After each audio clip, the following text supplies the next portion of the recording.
മൂലക വർഗീകരണത്തിനുള്ള സമഗ്രമായൊരു ഉപാധിയായ periodic ടേബിളിനെ കുറിച്ചാണ് നമ്മൾ ഇന്നത്തെ വീഡിയോയിൽ ചർച്ച ചെയ്യാൻ പോകുന്നത്. എല്ലാ കൂട്ടുകാർക്കും ബയോസ്റ്റിപ്സ് മീഡിയ ചാനലിലേക്ക് സ്വാഗതം. ഇതുവരെ 120ഓളം മൂലകങ്ങൾ കണ്ടുപിടിക്കപ്പെട്ടിട്ടുണ്ട്. അതിൽ 90 മൂലകങ്ങൾ മാത്രമേ പ്രകൃതിയിൽ കണ്ടുവരുന്നുള്ളൂ. ബാക്കിയുള്ളവ കൃത്രിമ മൂലകങ്ങളാണ്.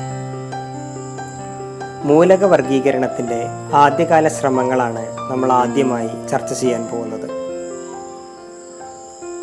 ലാവോസിയർ 1789 ലാവോസിയർ അന്നറിയപ്പെട്ടിരുന്ന 30 മൂലകങ്ങളെ ലോഹങ്ങളെന്നും അലോഹങ്ങളെന്നും രണ്ടായി വർഗീകരിച്ചു. ലോഹങ്ങളുടെയും അലോഹങ്ങളുടെയും സ്വഭാവം കാണിക്കുന്ന ഉപലോഹങ്ങൾ കണ്ടെത്തിയപ്പോൾ ഇവയെ ഇതിൽ ഉൾപ്പെടുത്താൻ കഴിഞ്ഞില്ല എന്നതാണ് ഈ വർഗീകരണത്തിൻ്റെ പരിമിതി. ഡൊബെ റൈനർ 1829 ഡൊബെ റൈനർ സമാന ഗുണങ്ങളുള്ള മൂലകങ്ങളെ 3 വീതമുള്ള ഗ്രൂപ്പുകളായി വർഗീകരിച്ചു. ഈ ഗ്രൂപ്പുകളെ ത്രികങ്ങൾ അല്ലെങ്കിൽ ട്രയാഡ്സ് എന്ന് വിളിച്ചു. ത്രികങ്ങളിൽ ഒന്നാമത്തെയും മൂന്നാമത്തെയും മൂലകങ്ങളുടെ അറ്റോമിക മാസിൻ്റെ ഏകദേശ ശരാശരിയാണ് മധ്യഭാഗത്ത് വരുന്ന മൂലകത്തിൻ്റെ അറ്റോമിക മാസ്. ഉദാഹരണത്തിന് ലിഥിയത്തിൻ്റെ അറ്റോമിക മാസ് 7, പൊട്ടാസ്യത്തിൻ്റെ അറ്റോമിക മാസാണ് 39. ഈ ഒന്നാമത്തെയും മൂന്നാമത്തെയും മൂലകത്തിൻ്റെ അറ്റോമിക മാസിൻ്റെ ഏകദേശ ശരാശരിയാണ് സോഡിയത്തിൻ്റെ അറ്റോമിക മാസായി വരുന്നത്.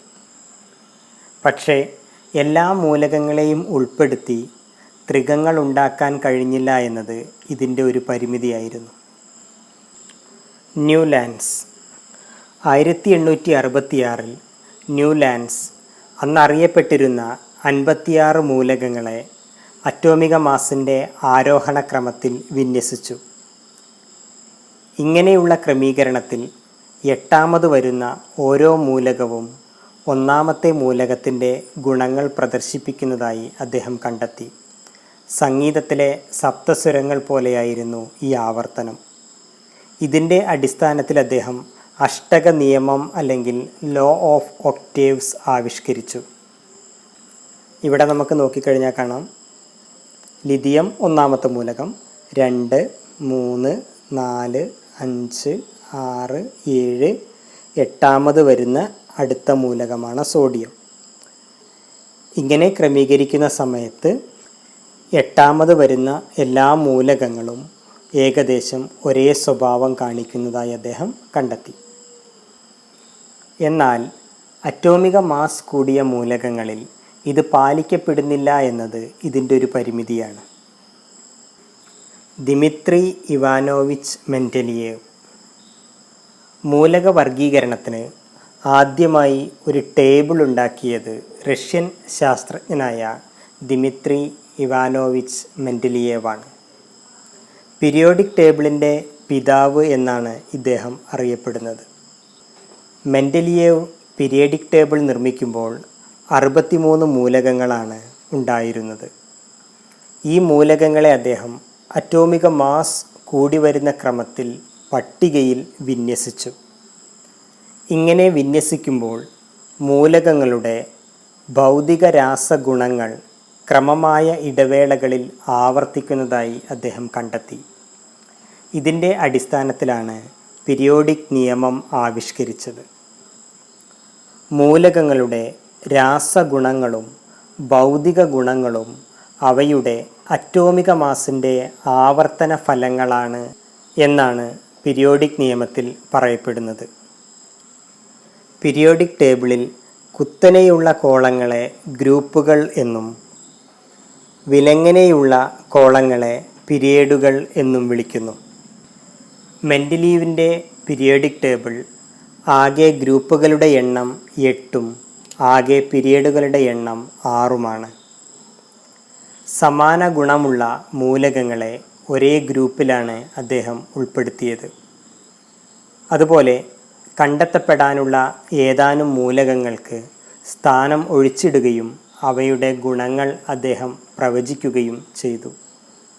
ഉദാഹരണത്തിന് പീരിയോഡിക് ടേബിളിൽ അലുമിനിയം, സിലിക്കൺ എന്നിവയ്ക്ക് ചുവടെ വരേണ്ട മൂലകങ്ങൾക്ക് യഥാക്രമം ഏക അലുമിനിയം എന്നും ഏക സിലിക്കൺ എന്നും പേര് നൽകി.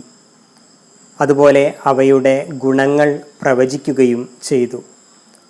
പിന്നീട് കണ്ടുപിടിക്കപ്പെട്ടപ്പോൾ ഇവ യഥാക്രമം ഗാലിയം, ജർമേനിയം എന്നിങ്ങനെ നാമകരണം ചെയ്യപ്പെട്ടു.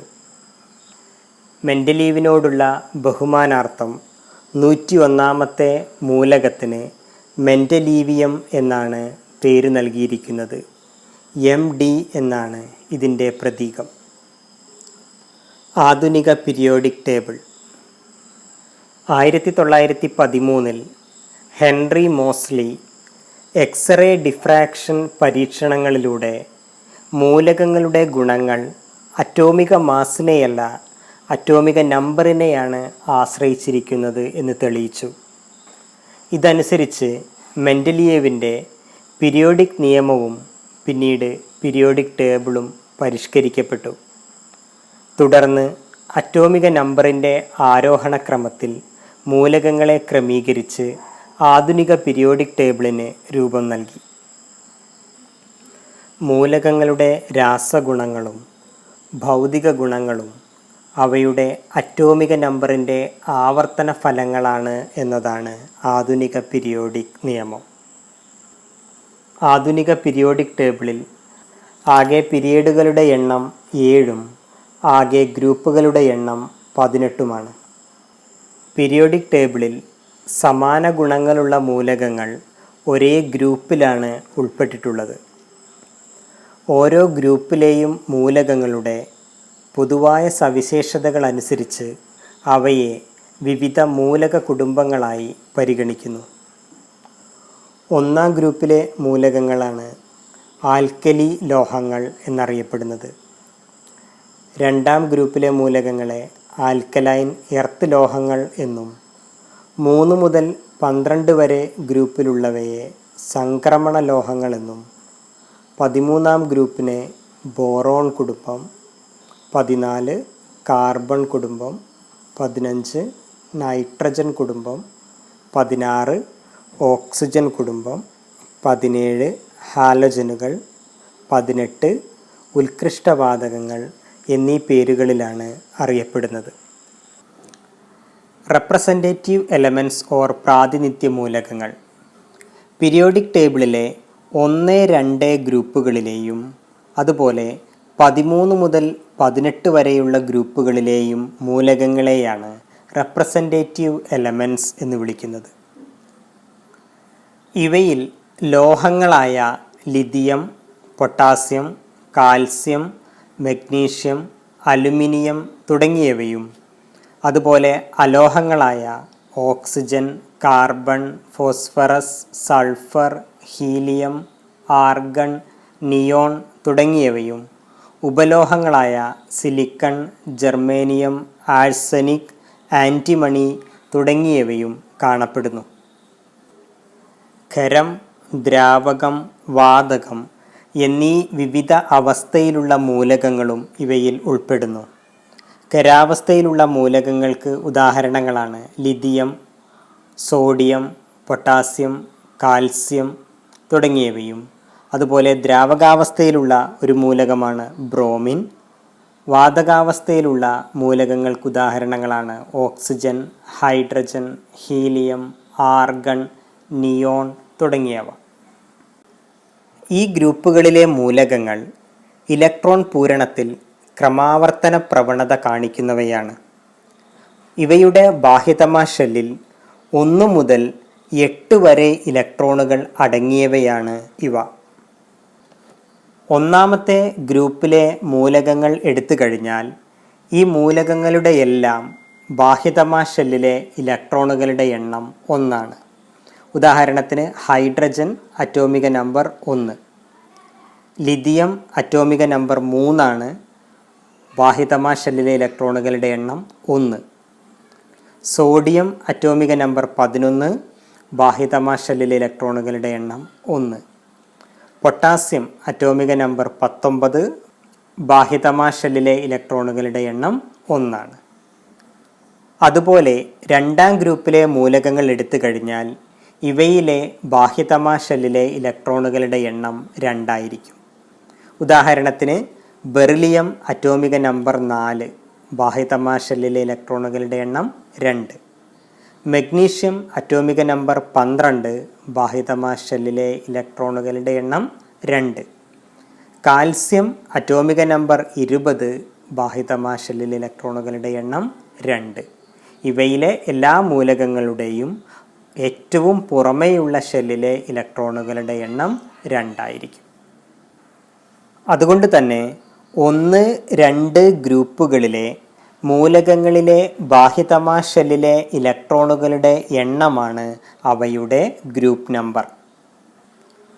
13 മുതൽ 18 വരെയുള്ള ഗ്രൂപ്പുകളിലെ മൂലകങ്ങളുടെ ബാഹ്യതമാ ഷെല്ലിലെ ഇലക്ട്രോണുകളുടെ എണ്ണത്തോടൊപ്പം 10 കൂട്ടിയാൽ അവയുടെ ഗ്രൂപ്പ് നമ്പർ ലഭിക്കും. ഉദാഹരണത്തിന് 13ാം ഗ്രൂപ്പിലെ ഒരു മൂലകമാണ് ബോറോൺ. ബോറോണിൻ്റെ അറ്റോമിക നമ്പർ 5 ആണ്. ബാഹ്യതമാ ഷെല്ലിലെ ഇലക്ട്രോണുകളുടെ എണ്ണം 3. ഈ 3ൻ്റെ കൂടെ 10 കൂട്ടിയാൽ ഗ്രൂപ്പ് നമ്പർ ലഭിക്കുന്നതാണ്. അതായത് 13 ആണ് ഗ്രൂപ്പ് നമ്പർ. കാർബൺ ബാഹ്യതമാ ഷെല്ലിലെ ഇലക്ട്രോണുകളുടെ എണ്ണം 4, കൂടെ 10 കൂട്ടിയാൽ ഗ്രൂപ്പ് നമ്പർ ലഭിക്കുന്നതാണ്. നൈട്രജൻ ഏറ്റവും പുറമേയുള്ള ഷെല്ലിലെ ഇലക്ട്രോണുകളുടെ എണ്ണം 5, 10 കൂട്ടിയാൽ നമുക്ക് ഗ്രൂപ്പ് നമ്പർ ലഭിക്കുന്നതാണ്. അതുപോലെ ഓക്സിജൻ 6 + 10 16. ഫ്ലോറിൻ 7ൻ്റെ കൂടെ 10 കൂട്ടിയാൽ 17. നിയോൺ 8ൻ്റെ കൂടെ 10 കൂട്ടിയാൽ 18. 13 മുതൽ 18 വരെയുള്ള ഈ ഗ്രൂപ്പുകളിലെ മൂലകങ്ങളുടെ ഏറ്റവും പുറമേയുള്ള ഷെല്ലിലെ ഇലക്ട്രോണുകളുടെ എണ്ണത്തോടൊപ്പം 10 കൂട്ടിയാൽ നമുക്ക് അവയുടെ ഗ്രൂപ്പ് നമ്പർ ലഭിക്കും. ഒരു മൂലകത്തിലെ ഷെല്ലുകളുടെ എണ്ണവും പീരിയഡ് നമ്പറും തുല്യമാണ്. ഉദാഹരണത്തിന് സോഡിയത്തിൻ്റെ അറ്റോമിക നമ്പറാണ് 11. ഷെല്ലുകളുടെ എണ്ണം 1, 2, 3. ഈ ഷെല്ലുകളുടെ എണ്ണവും പീരിയഡ് നമ്പറും തുല്യമാണ്. അതായത് സോഡിയം കാണപ്പെടുന്നത് 3ാമത്തെ പീരിയഡിലാണ്. അതുപോലെ കാൽസ്യം ഷെല്ലുകളുടെ എണ്ണം 1, 2, 3, 4. 4ാമത്തെ പീരിയഡിലാണ് കാൽസ്യം കാണപ്പെടുന്നത്. അയോഡിൻ ഷെല്ലുകളുടെ എണ്ണം 1, 2, 3, 4, 5. 5ാമത്തെ പീരിയഡിലാണ് അയഡിൻ കാണപ്പെടുന്നത്. അതായത് ഒരു മൂലകത്തിലെ ഷെല്ലുകളുടെ എണ്ണവും പീരിയഡ് നമ്പറും തുല്യമായിരിക്കും. ആവർത്തന പട്ടികയുമായി ബന്ധപ്പെട്ട ചില വസ്തുതകളാണ് നമ്മൾ ഇന്നത്തെ വീഡിയോയിൽ ചർച്ച ചെയ്തത്. പീരിയോഡിക് ടേബിളുമായി ബന്ധപ്പെട്ട് ബാക്കി വരുന്ന കാര്യങ്ങൾ നമ്മൾ തൊട്ടടുത്ത വീഡിയോയിൽ ചർച്ച ചെയ്യുന്നതായിരിക്കും. വീഡിയോ നിങ്ങൾക്ക് ഉപകാരപ്രദമാണെങ്കിൽ ലൈക്ക് ചെയ്യാനും ഷെയർ ചെയ്യാനും ചാനൽ സബ്സ്ക്രൈബ് ചെയ്യാനും മറക്കരുത്. അടുത്ത വീഡിയോയുമായി നമുക്ക് വീണ്ടും കാണാം.